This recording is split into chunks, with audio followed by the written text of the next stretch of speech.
वातावरण बदललं की लहान मुलं लगेच आजारी पडतात आणि मोठे सुद्धा सर्दी, ताप, खोकला याच्याने परेशान होऊन जातात. आता याच्यावरती उपाय म्हणून आपण लगेच जाऊन औषध घेतो. उद्देश काय असतो तर बरं वाटावं किंवा बरं व्हावं म्हणून. पण जर का या औषधामुळं आजार वाढला तर किंवा दुसराच कोणता तरी आजार मागे लागला तर किंवा मृत्यू झाला तर टेन्शन वाढणारच आहे ना. आता हे सर्व का सांगतोय कारण की आफ्रिकेतील गॅम्बिया या देशामध्ये 66 मुलांचा दुर्दैवी मृत्यू झालाय आणि हे मृत्यू या मुलांना देण्यात आलेल्या कप सिरपमुळे झाल्याचा वर्ल्ड हेल्थ ऑर्गनायझेशनचा संशय आहे. डब्ल्यूएचओने या संदर्भात ड्रग्ज कंट्रोलर जनरल ऑफ इंडियाला सतर्कतेचा इशारा दिलेला आहे, कारण की हे कप सिरप जे आहे एका भारतीय कंपनीनं उत्पादित केलेलं आहे. आज माहिती घेऊयात या संपूर्ण घटनेची. भारतात सुद्धा या अगोदर अशी एक घटना घडली होती, ती सुद्धा बघूयात. आणि लहान मुलांना कप सिरप देणं योग्य आहे का किंवा मोठ्याने सुद्धा भारंभार औषधं घेणं योग्य आहे का, याची सुद्धा आपण माहिती घेऊयात. नमस्कार, मी अरुणराज जाधव बोल भिडूवरती तुम्हा सर्वांचं अगदी मनापासून स्वागत करतो. डब्ल्यूएचओनं दिलेल्या माहितीनुसार सर्दी आणि खोकल्यासाठीच्या promethazine oral solution, cofexmalin baby cough syrup, Makoff baby cough syrup आणि मॅग्रिप एनकोल्ड सिरप या 4 औषधांचा समावेश या सर्व घटनेमध्ये.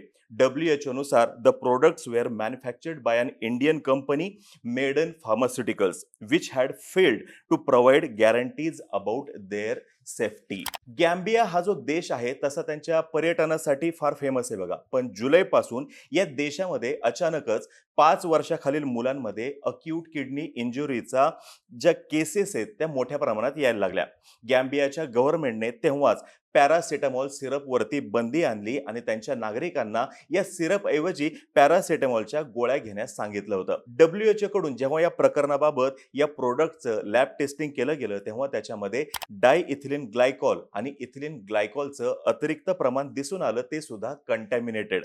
आता हे डाय इथिलीन ग्लायकॉल जे आहे हे विषारी असतं आणि त्याच्या सेवनाच्या परिणाम स्वरूप पोटदुखी, उलट्या, जुलाब, लघवीस त्रास होणं, डोकेदुखी, मानसिक अस्थिरता आणि किडनीला इजा होऊन मृत्यू सुद्धा होऊ शकतो. आता या भारतीय कंपनीनं फक्त गॅम्बियालाच हे प्रोडक्ट एक्सपोर्ट केलं आहे की अजून कोठे हे काही समजायला मार्ग नाही.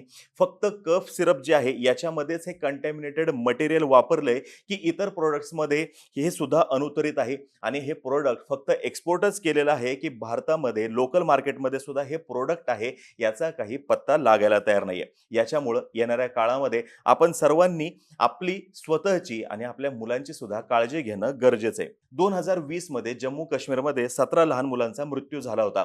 तेव्हा त्यांनी सुद्धा कप सिरपच घेतलं होतं, फक्त ते दुसऱ्या ब्रँडचं होतं आणि त्याच्यामध्ये सुद्धा डाय इथिलीन ग्लायकॉलच होतं. मागील वर्षी दिल्लीमध्ये 3 मुलांचा मृत्यू झाला होता आणि त्याचं कारण सुद्धा कप सिरपच होतं. फक्त त्याच्यामध्ये जे मटेरियल होतं, जो कॉम्पोनंट होता तो वेगळा होता. डेक्स्ट्रो मेथ्रोफॅन याचा त्याच्यामध्ये समावेश होता. आता या विषयाची तेव्हा म्हणावी तशी चर्चा झाली नाही, पण या 66 लहान मुलांच्या मृत्यूमुळं वर्ल्ड हेल्थ ऑर्गनायझेशन, गॅम्बियाचं सरकार आणि भारतातलं सरकार जे आहे हे आता सावध मोडमध्ये आलेले आहेत. आणि हे जे सब स्टँडर्ड प्रोडक्ट्स आहेत मार्केटमधून येणाऱ्या काळामध्ये शोधून नष्ट करण्याची फार मोठी जबाबदारी यांच्यावरती असणार आहे. आता या सर्व प्रकरणामुळे 2 प्रश्न उभे राहतात. पहिला महत्वाचा प्रश्न म्हणजे काय, लहान मुलांना कप सिरप द्यायला हवं का? आणि क्रमांक 2चा प्रश्न म्हणजे सर्दी खोकल्यावरती लगेचच औषध घ्यायला हवं का? इंडियन एक्सप्रेसमध्ये या संदर्भातलं वृत्त आलं होतं. त्याच्यामध्ये डॉक्टर मीना जयराम यांनी जे म्हणणं मांडलंय त्यांच्यानुसार 2 वर्षापेक्षा लहान मुलांना तर कप सिरप द्यायलाच नकोय, कारण याच्यामुळे सिरियस साईड इफेक्ट्स होतात आणि प्रसंगी मुलांना हॉस्पिटलमध्ये सुद्धा ऍडमिट करावं लागतं. यासोबतच doctor over the counter cup syrup पूर्णपणे अवॉइड करायला हवं हे सुद्धा सांगतात. आता ओव्हर द काउंटर म्हणजे काय, डॉक्टरच्या प्रिस्क्रिप्शन शिवाय आपण मेडिकल मधून डायरेक्ट जे औषध घेतो ते आपण बंद करायला हवं. आपल्या इथे तर सर्रासपणे डॉक्टरला साईडलाईन करूनच औषध घेतलं जातं, जे व्हायला नको.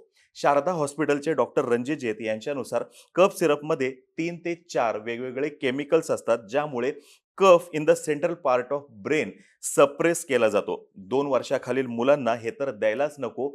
तसंच बहुतेक वेळा कप सिरप वरती वॉर्निंग सुद्धा दिलेली असते की not recommended for children below 2 years of age. आणि आपण त्या वॉर्निंग वाचतच नाही. त्याच्यामुळेही हा विषय फार गंभीर आहे. डॉक्टर प्रदीप अग्रवाल जे आहेत यांच्यानुसार कफ सिरपमध्ये एकापेक्षा जास्त कॉम्पोनंट असतात आणि लहान मुलांसाठी त्यांना सर्दी झाल्यानंतर किंवा त्यांना कफ झाल्यानंतर हे सर्वच कॉम्पोनंट गरजेचे नसतात. तसेच there is no cough syrup for every kind of cough असंही ते सांगायला विसरत नाहीत. म्हणजेच काय, जो काही सर्दी खोकला लहान मुलांना होतो त्याच्यासाठी फिक्स असं कफ सिरप कोणतंच नाही असं ते सांगतायत. मुळात कफ सिरप जे आहे हे टाळायलाच हवं, कारण की त्याचे कमी अधिक प्रमाणात साईड इफेक्ट जे आहेत ते होतातच, असं चाइल्ड हेल्थ स्पेशलिस्ट यांचं मत आहे. आता हे जे कमी साईड इफेक्ट्स जे आहेत याच्यामध्ये अतिझोप, अस्वस्थता, साखरेचं प्रमाण कमी होणं, इलेक्ट्रोलाइटचा इम्बॅलन्स यांचा समावेश होतो. आणि जे मोठे साईड इफेक्ट्स आहेत याच्यामध्ये किडनीच्या रेनल इंजुरीचा समावेश होतो. आणि सध्याची जी घटना आहे या कफ सिरपच्या सेवनामुळं किडनीवरती झालेला जो इफेक्ट आहे त्याच्यामुळे या लहान मुलांच्या मृत्यूशी संबंधित आहे. डॉक्टर यांच्यानुसार they can cause sedation in the child, suppression of the brain आणि sometimes suppression of the breathing patterns. म्हणजे याच्यामुळं ब्रिदिंग पॅटर्न्स जे आहेत याच्यामध्ये सुद्धा चेंज होतात. लहान मुलं ज्यांना बोलता येत नाही त्यांना तर ज्यावेळेस ही अशी परिस्थिती त्यांची होते आणि औषध दिलं जातं तर जे काही त्यांना परिणाम भोगावे लागतात ते सांगता सुद्धा येत नाहीत आणि हा विषय अजूनच गंभीर होत जातो. 2 वर्षाच्या आतल्या मुलांना मुळामध्ये हे कफ सिरप द्यायलाच नाही पाहिजे. त्यावरच्या मुलांना द्यायचं जर का असेल तर डॉक्टरांच्या सल्ल्यानुसार आणि डॉक्टर जितका डोस सांगतील तितकंच द्यायला हवं. बहुतेक वेळा आपल्या इथं होतं कसं, जर का जास्त खोकला यायला लागला आणि डॉक्टरने 2 चमचे द्यायला लावलं असेल तर खोकला लवकर थांबावा म्हणून 3रा चमचा सुद्धा दिला जातो, जे की व्हायला नाही पाहिजे.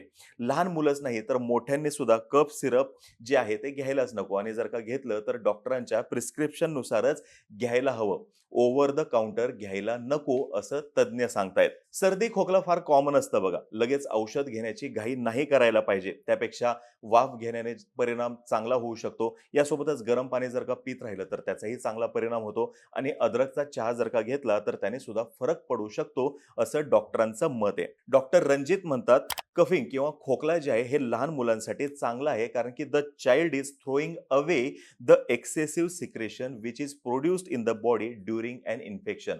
म्हणजे लहान मूल जे आहे ते त्याच्या बॉडीमध्ये जे काही सिक्रेशन झालेलं आहे इन्फेक्शनचं ते बाहेर फेकत असतं खोकल्याद्वारे. त्याच्यामुळं खोकला चांगला असतो, त्याला दाबलं नाही पाहिजे असं या डॉक्टरांचं मत आहे.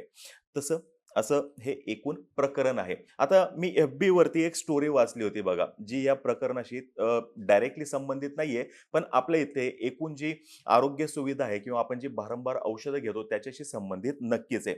विकसित देशांमध्ये जर का कोणी आजारी पडलं किंवा व्हायरल इन्फेक्शन जर का झालं तर डॉक्टर घरी जा, आराम करा, सूप घ्या असं सांगतात. शरीरावर उगाच भारंभार औषधाचा मारा नाही करत. शरीराची इम्युन सिस्टीम जी आहे ती व्हायरल इन्फेक्शन सोबत फाईट करेल असं त्यांचं या संदर्भातलं मत होतं. आता ज्यांनी ही पोस्ट टाकली होती त्यांनी 9 वर्षामध्ये एखाद दुसऱ्यांदाच पॅरासिटामॉल सोडून दुसरं औषध घेतलेलं नाहीये आणि लहान मुलांच्या बाबतीत सुद्धा असंच काहीसं धोरण या विकसित देशांमध्ये दिसतंय. आता हे आपल्या इकडं पण व्हायला पाहिजे बघा, कारण की हा विकसित अविकसितचा संबंध नाहीये. आपण महिन्याला कमीत कमी 1-2 गोळ्या तर हमखास घेतच असतो, अगदी छोट्या मोठ्या कारणासाठी सुद्धा. आणि या संदर्भात सुधारणा नक्कीच करायला वाव आहे आणि ही सुधारणा जर का करायची असेल तर पैसे वाचणार आहेत बघा. कोणीही व्यक्ती ज्यावेळेस गावाकडून शहराकडे येतो तर त्याच्यामध्ये नोकरीपुरताच मुद्दा मर्यादित नसतो बघा.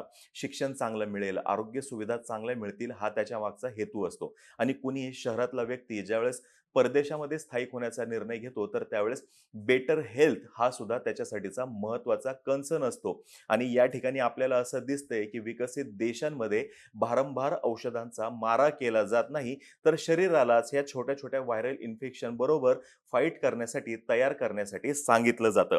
आणि आपण सुद्धा या गोष्टीचं पालन करायला हवं. याच्यातून आपलाच आणि आपल्या शरीराचाच फायदा होणार आहे. त्याच्यामुळं काळजी घ्या आणि औषधं जर का घ्यायची असतील तर डॉक्टरांच्या सल्ल्यानेच घ्या. आता तुम्हालाही जर का माहिती आवडली असेल तर खाली कमेंट बॉक्समध्ये नक्की सांगा. आणि जर का कोणी डॉक्टर हा एपिसोड बघत असतील, या संदर्भात त्यांचं काही मत असेल तर तेही मांडायला विसरू नका, जेणेकरून आपल्या प्रेक्षकांना आणि श्रोत्यांना याचा फायदा होईल. तोपर्यंत बोल भिडू या आपल्या YouTube चॅनलचे सर्व व्हिडिओज लाईक करा. आम्हा सर्वांची व्हिडिओ जास्तीत जास्त लोकांपर्यंत पोहोचवा आणि चॅनलला सबस्क्राईब करा तेवढं विसरू नका. धन्यवाद.